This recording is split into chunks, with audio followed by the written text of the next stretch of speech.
ایک دفعہ تورات کے ایک عالم نے جس کا نام مضر تھا حضرت علی رضی اللہ عنہ سے پوچھا کہ میرے چند سوالوں کا جواب دیجئے۔ حضرت علی رضی اللہ عنہ نے فرمایا پوچھو کیا پوچھتے ہو؟ اس نے پوچھا بتائیے وہ کون سا مرد ہے جس کا نہ باپ ہے نہ ماں، اور وہ کون سی عورت ہے جس کا نہ باپ ہے نہ ماں، اور وہ کون سا مرد ہے جس کی ماں تو ہے لیکن باپ نہیں، اور وہ کون سا پتھر ہے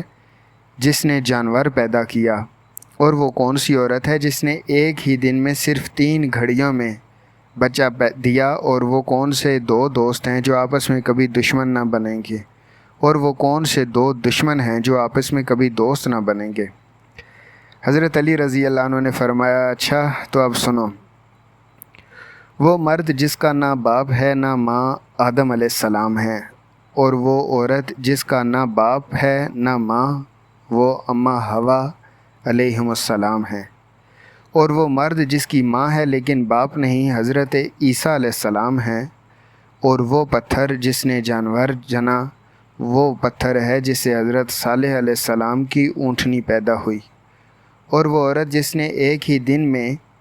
3 گھڑیوں میں بچہ پیدا کیا وہ مریم علیہ السلام ہیں، جن کو ایک گھڑی میں حمل ہوا، دوسری گھڑی میں درد ذا، اور تیسری گھڑی میں حضرت عیسیٰ علیہ السلام پیدا ہو گئے،